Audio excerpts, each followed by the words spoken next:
Human well-being is an integral part of maintaining or growing a wealthy country, and is defined as the recognition that everyone around the world, regardless of geography, age, culture, religion, or political environment, aspires to live well. Many countries vary in the ability to sympathize with their citizens' well-being, and therefore many of them have failed to meet standards of the OECD Better Life Index to regulate proper human well-being.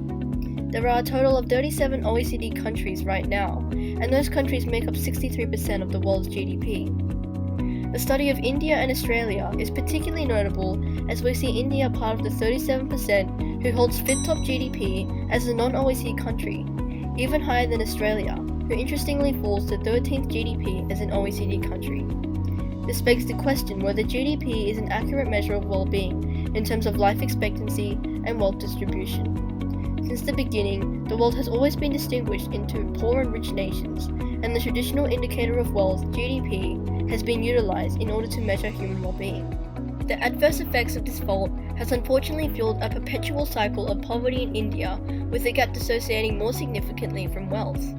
Spread of wealth between inhabitants is unequal, and the World Bank estimates that India is home to over 40% of people living on less than $1.25 per day, and a staggering 75% of the population living on less than $2 per day. This is confirmed by the Lorenz curve, showing that India has veered away from the equality line by 0.15 from 2013 to 2016. In India, environmental factors play a huge role in wealth distribution. Climate change will only further separate India's wealth inequality.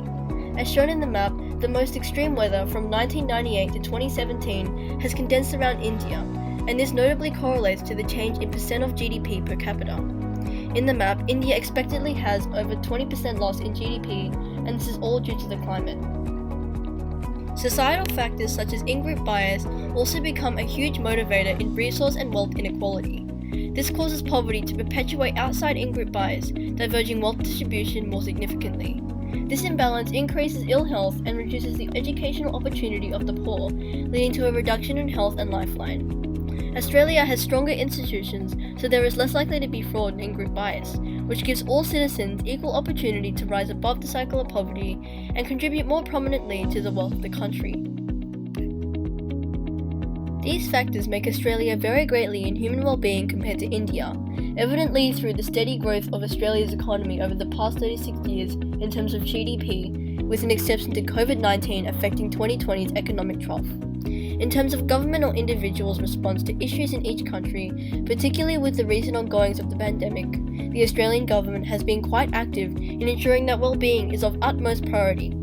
Lockdowns and recovery plans have cost our economy, but the overall motive of putting well-being first will drive our growth in the long run. In comparison, India's powers have not done much in response to wealth inequality, as the government's tax system still leaves many loopholes for the rich to dodge taxes and continue to grow more wealth as the poor grow poorer. If there was more money put towards education of the poor, this would allow them to break out of poverty, prompting higher life expectancy. Australia has better financial management for our small population. In contrast, India's overpopulation has reduced quality of life, and their financial response has not accurately spread wealth to meet standards of well-being hidden underneath the faulty indicator of GDP.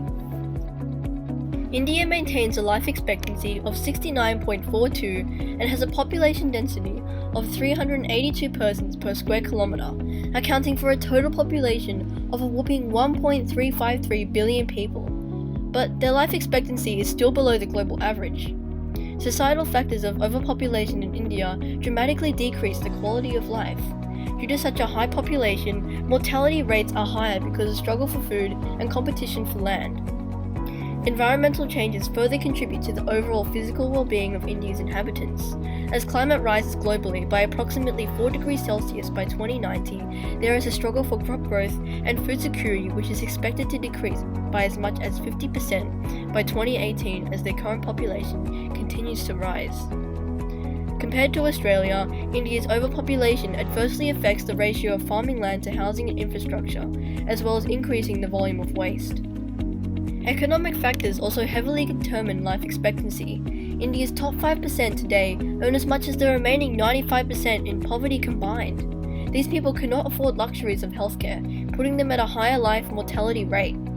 Unlike Australia, whose poorest only make up 13.3% of the population, up to 95% of Indians are poor, which dramatically lowers the country's average life expectancy. In order to combat these current problems, Indian institutions and government bodies should be working towards reducing the quantity of population and improving the quality of life for those who are currently living in their circumstances. But the Indian government has only acted in the face of crisis. During the 1970s, India declared a state of emergency over the population explosion. Only then did Prime Minister Indira Gandhi implement the program of mass sterilization, but this was still futile. Additional campaigns such as the Hum Do Humer Do encourage people to reduce family sizes. Acquiring a lower population is supposed to improve quality of life and increase life expectancy.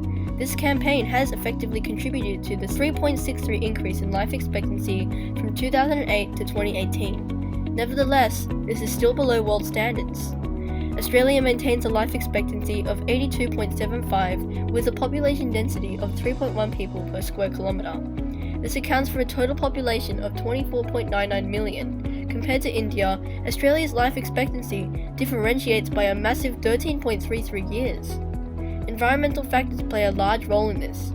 Australia's harsh climate renders up to 63% of the land uninhabitable, but this allows concentration of wealth between a more qualitative population of people, rather than a quantitative population like India. Rural Australians with lower income and education are at a greater risk of illness and disability, and poor access to medical care usually means they have a lower chance of survival. This outlier in life expectancy is effectively bringing down the national average, but the government is taking much action in order to reduce this. The recent Commonwealth funding for students in regional and remote Australia is growing. On average, per student funding in regional and remote areas will grow by 3.9% per year over the same period. By educating citizens in rural areas from a young age about healthy lifestyle choices, they'll become less susceptible to national diseases.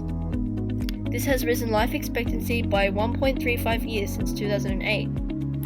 Overall, Australia maintains better well-being because of indicators other than GDP. These include occupation and housing and job ratios, which allow more accurate curation of institutions, education and government legislation.